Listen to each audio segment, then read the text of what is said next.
Good morning and welcome to Sips of Sanity. I'm Kelly. And I'm Karen. We are in the month of December.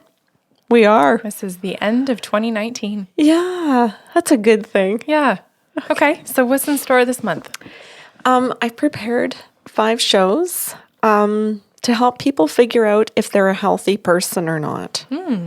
And just some questions to ask yourself, some things to observe in yourself or in other people so that you can ask the question, am I healthy?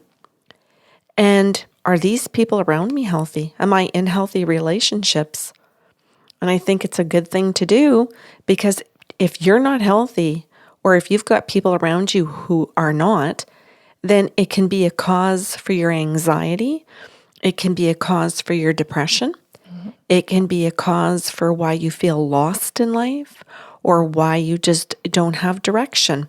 Because when we are not healthy and when we are not around other healthy people, we can have problems with sleep. We can have problems with feeling motivated, wanting to get up in the morning, wanting to try anything new. Just leads into, or even the old stuff. We just don't even want to go to a job we already are comfortable in, or we might even enjoy. It's to me, it's like that blue dye in a glass of water. At the beginning, you can see it clearly. And then after a while, the blue dye just seeps into everything. And it's there, but you can't detect it anymore. Good. This is a good progression because last month we talked about growing the fuck up. And now we're actually saying, and here are some good evaluation tools to see if we're healthy. Good. Yeah. Okay. And there's another reason I'm bringing this up, Kelly.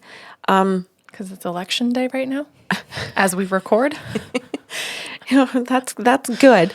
But the other reason I'm bringing it up is because we have a show that has a lot to do with spirituality. It has a lot to do with gifts. It has a lot to do with our own gifts and helping other people. And a belief system. Yeah. And I think it's super important for people to hear that you can't just walk around and think that you're a spiritual being if you don't have emotional intelligence to go with it. Nice. Well done. And I think a lot of people who are thinking that they're spiritual but are solidly stuck in being unhealthy people don't realize what a fucking shit show they are. And it wreaks havoc in everybody else's life around them because now they are solidly stuck in their ego. And the point of understanding what a healthy person is to help you understand if you're in your ego. Good. And because I think other people will already know you are. Well, that's a big assumption there. I think there are so many True. people who are asleep or what we've called the walking dead that might see a spiritual person and think, oh, they've really got it. They've really found something, you know, and not see through the cliches, not see through the plastered smile, right? Like, Or the success. yeah, because a lot of people who are fake, not to be rude, but fake, do find financial success Oh, yeah. by just reiterating things that they can't really use to walk their talk. They're just talking their talk. And that's hard to detect if the person is a financial success. Or appears to be one. Because you did a show not too long ago about someone who said that she was an author and kind of gave off that image that she was very successful, but it was her husband that was paying for everything. And all of her books that she uses to say she's an author were sitting in her basement. So there's also the perception of success rather than actual success. Okay. So the first show is going to be, we're going to ask the question, are you open? And then you and I can talk about different ways that we can be open. So I'm going to say the first one that comes to my mind about being open is, are you open to even listening? Because we really focus a lot on our show about being a good listener. And if you're going to be connected to yourself or to the spirit world or to your partner or to anybody in your life, you have to have the qualities of a good listener. And a lot of people think that if they listen, they do. But they don't listen intently. They don't listen with no agenda. They don't listen not trying to fix. Lots of people are in their heads thinking of the solution without just listening. And a really healthy person is an open listener, meaning that I'm listening to you, but I'm not. No assumptions, no agenda, no noise, no opinion. No anxiety. If you are listening honestly, truly open, you will have no anxiety because you're not there to solve the problem for them. I clearly remember high levels of anxiety in my life, raising you and Andrew, thinking that I had to solve all your problems because I wear the mom hat. Yeah. So if you came in the door saying you had a problem with a friend or a friend group, whatever it was in life, I thought I was supposed to have every single answer. So my anxiety was high. I didn't realize that really what I was supposed to do as a mom was just listen. And we could find the people to help you instead of thinking I was the whole team on my own. And that might come from maybe how I thought the role was supposed to be played. But in reality, you don't have to continue to believe that. Okay, do you want me to go on to another one? Sure. How about being open to feedback? It's nice, eh? Yeah, and we talked about this one a little bit back in October. I think was the month that we did this. And understanding that feedback is supposed to be something about making you better. Not about criticizing that you're not good enough, but just making you better, making sure that you've got a next step, something more to focus on, another tool to put in your pocket, to know that someone was on your team by giving you this feedback. Oh, right? Yeah. Like how many times do we ask someone for advice and they start giving it to us and we stop listening to them, or we start defending our actions and we shut down all the feedback that we asked for? So we're not really open to it, even though we've asked for it. And typically, if we keep that pattern going, people learn that about us, and the people pleasers will keep giving it their best shot to help us, and the other people will stop talking to us. They won't want to because they know they're not being listened to. So you're also hearing too then that if you are an unhealthy person, healthy people walk away from you. They're not waiting for you to get better. They're not waiting for you to get it, right? And make a better choice. They're walking away when you don't. Yeah. And you're saying a healthy person. So I'm going to add to that then, Kelly, that those healthy people are not codependent and they are not enablers. There also aren't time wasters, right? Like people who are healthy don't stick around in conversations or relationships that waste their time and energy. So if I can give people my example, when I recognize that, I say, I'm out of here. And I can say that in my head, meaning I've checked out. I see where you're at. You're not a healthy person. I'm out of here. Not to be confused with someone who's detached and unhealthy, detached from their life, detached from others, and check out because of their own agenda, because they don't want to put the work in. Right. No, I check out because I've assessed and realized they're not healthy, not listening, and I am not going to energetically hemorrhage for them. Okay. What else should we be open to? How about new opinions, new thoughts, new actions, new choices that maybe we couldn't see, we couldn't think of, we can't imagine? So I guess that kind of then leads into, are we open to our own imagination or someone else's? Yeah, our own creativity. Cool. That's a fun one, eh? I personally love your thoughts. Thanks. I love to sit down and Eric's Holy Crumb and, I guess I'm going to throw Andrew in there.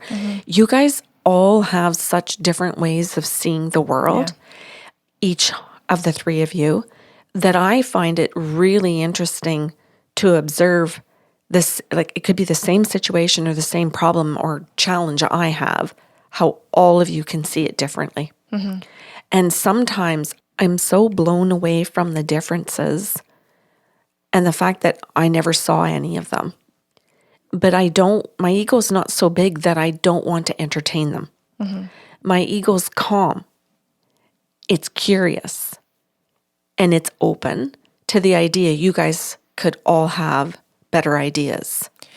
Well, to take it kind of a step further, I just did a session for a woman this morning where she's in her ego, where she will listen to other people and she does really value what other people think. But as soon as she sees that they have a better idea or a better way of doing things, because she really values efficiency, instead of just being happy that she is surrounded by these really smart people, she goes into beating herself up as to why she didn't think of that. I used to do that. I get that. And the ego that she sits in isn't that she's not open to new ideas. It's that she robs herself of this opportunity to just be in awe, to just appreciate the people around her, or maybe even learn how she could come to think like them. Right? Yeah. Not what they think, but how they think. And then she just sabotages and goes into self-criticism. Self-abuse. And that's not an open person.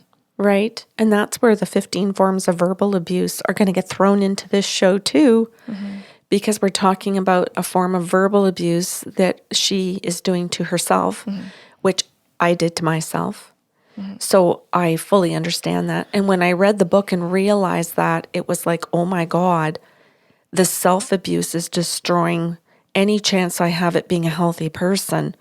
Therefore, it destroys the chance I have at having a healthy relationship with anybody. That's probably the most important part for people to hear, is that the self-abuse is destroying any opportunity to be a healthy person. Because I think a lot of us can look around ourselves and think it's someone else's fault, or that it's our parents' problem because they raised us a certain way. And that's only true to a certain extent. Oh, yeah. And you know what, Kelly? If I go back into my past, I remember blaming everybody else. I remember reading the book and thinking, oh, that's this person's fault. Or how come they never taught me this? And how come no one told me? Yes. And I remember all that. I blamed the media, and I blamed TV, and I blamed the religion, and I blamed everything. And then it was like, okay, now that my ego has had a temper tantrum. And it's tired in the corner. And it's Abby's just sitting over there. Whoo. Maybe Karen can just step in for a second and go, okay, girl, you're okay. You're pooped over there. Thank God you fatigued yourself. Because now the rest of the ego can step in and love Karen because she's come to that place of knowing it. So, Abby, now that you're fatigued, we're just going to tell you you are on a permanent vacation. You're not ever expected to come back. We can move forward. You get to that point, and then things start to get easier. Okay, so we're going to go to another one. Healthy people, when they're open, are truly engaged in their own life, which allows them to let others engage with them, or just to be interested in someone else's life. Can you elaborate? Because I don't think people are going to connect to that. If I'm engaged in my own life, if I'm open. What does that look like on a day-to-day basis? Because some people will think I go to work, I get the kids to school, like I get things done. Well, when I'm engaged in my own life, I'm interested in what I'm doing. Go on. I'm interested in getting back to it. I'm excited about it. I'm curious about it. I'm not just going through the paces. So if I'm engaged in my own life, when you say to me, what are you interested in doing today? Or what are you looking forward to? I can tell you what I'm looking forward to because I'm engaged in those things. Okay, so if I'm a mother of 3 and I'm single and I work nonstop and then I come home and I have 3 kids, what does engagement look like in my life? If I don't have anything personally to look forward to, I don't have time to go to a Zumba class. I don't have time to socialize more than once a week.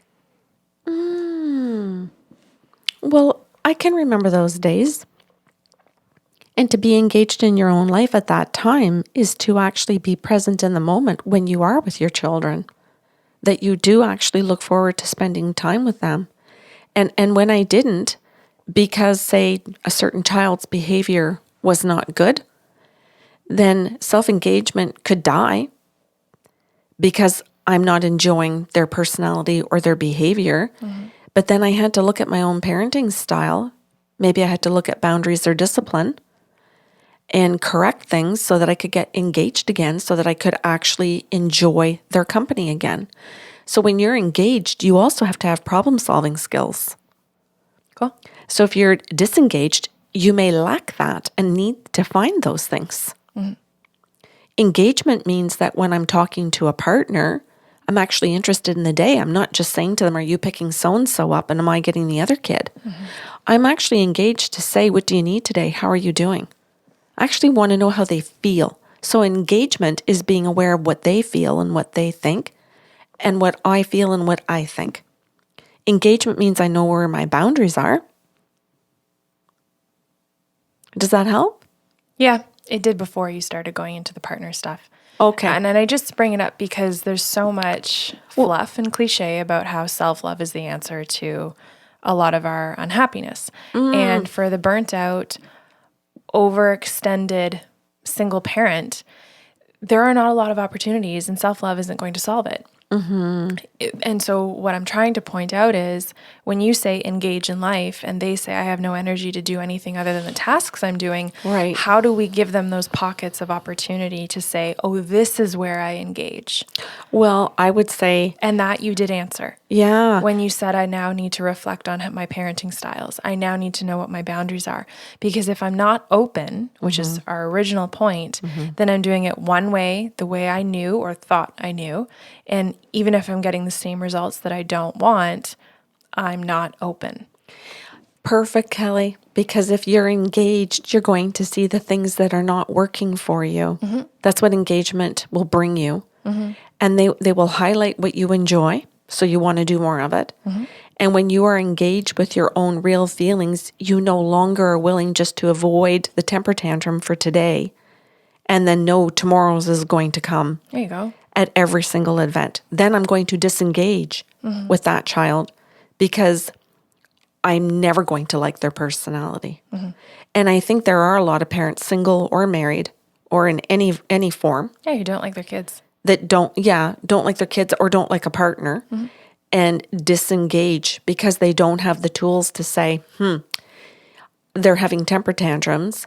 I'm not setting boundaries. Or their father or my partner is, but I change them whenever I feel like it. Then my child has temper tantrums and I think it's a terrible child and I'm mad at my partner for Great. not taking them instead of it stopping with me, with the fact that I don't back up my partner by being a consistent parent with them. So engagement means consistency as well. Great. It's good. Thank you for asking that. Yes, because I think some people can just stop listening from anxiety if they can't relate to this situation, right? You have a beautiful practice of your own. Yes, you work crazy hours, but you have a freedom in your life, free of children, free of a partner, to schedule the way you want. And there will be some people who want these tools, want to know how to implement them, but don't feel like they have the time or the same kind of opportunities. Oh, yeah. And Kelly, I can clearly remember setting rules for you and Andrew and then changing my mind because, I'm in a good mood. Let them go ahead. And then the next day when you guys want to do the same bloody thing at the swimming pool, but I'm not in a good mood, that it then annoyed me. And then I wanted to disengage. Right? Good. So quite a few of us create our own problems. And we have to be open enough to recognize that we're the ones that are doing it. Good. Okay. That So enough for today? no, I've got a couple more I want to throw in. Can you give me a couple of seconds? Sure. Are you open to being playful? And I say that because when we feel safe enough in all the other aspects of being a healthy person, we can be playful people. We can be curious people. We can, as you said earlier, even about problem solving, how can I get curious about this? Can I listen to a podcast or a YouTube video, read a book, go on Facebook and join a parenting group, follow somebody on Instagram that you admire that's actually a healthy person? And I want to throw that into this part here is that a lot of people are following people on Facebook or Instagram or Twitter, and they're not healthy people. That was a really delicate way of putting it. Okay. And then we have to kind of sit back and wonder, if I'm following all these people who are not healthy, then does this contribute to my anxiety? Does this contribute to my depression? Does this contribute to my feeling of being disconnected, unfulfilled, or unhappy? Yeah, and I think for a lot of people, they follow these individuals or these shows because they want to connect. I don't want to think. I want to put my mind on a shelf. And it's like, well, do you hear yourself that you're asking for that and that it makes it harder and harder to re-engage if you are actively trying to disengage? Like, good luck. Yeah. Good luck finding your way back. Can I give the example, Kelly, that you're sitting with a girlfriend and a person who disengages, who isn't open, may pull out their cell phone, a book, or a device of some sort, go through Twitter, not even looking for anything in particular, just for anything to get your attention, right? Because let's face it, that's what a lot of people are doing. We're just looking for things to get our attention for split seconds. And then wonder why our relationships aren't healthy with our girlfriend group or the guy group or the partner when we're doing everything to sabotage the openness. Good? Okay. There's a few. Okay. There's so many more. Yeah, But and I wanted to mention too, like you went from playfulness and jumped right into being educated. So there's two different things there as well. You can be open to being playful and light and not taking yourself so seriously. love it. And or you can decide that you also want to be curious and educate yourself in very fun and creative and playful ways. But they are two different things or can be. Yeah. And I think these 5 shows are going to overlap then. But that's okay. Hopefully people will hear them and recognize that as they're listening to them, that it's good to hear things in more than one way because sometimes they'll hear it the second way and finally get it. Good. Okay. Well, if you have questions or comments about today's show, you can email us at info@bysarlo.com. We have 4 more shows coming for you this week, so stay tuned.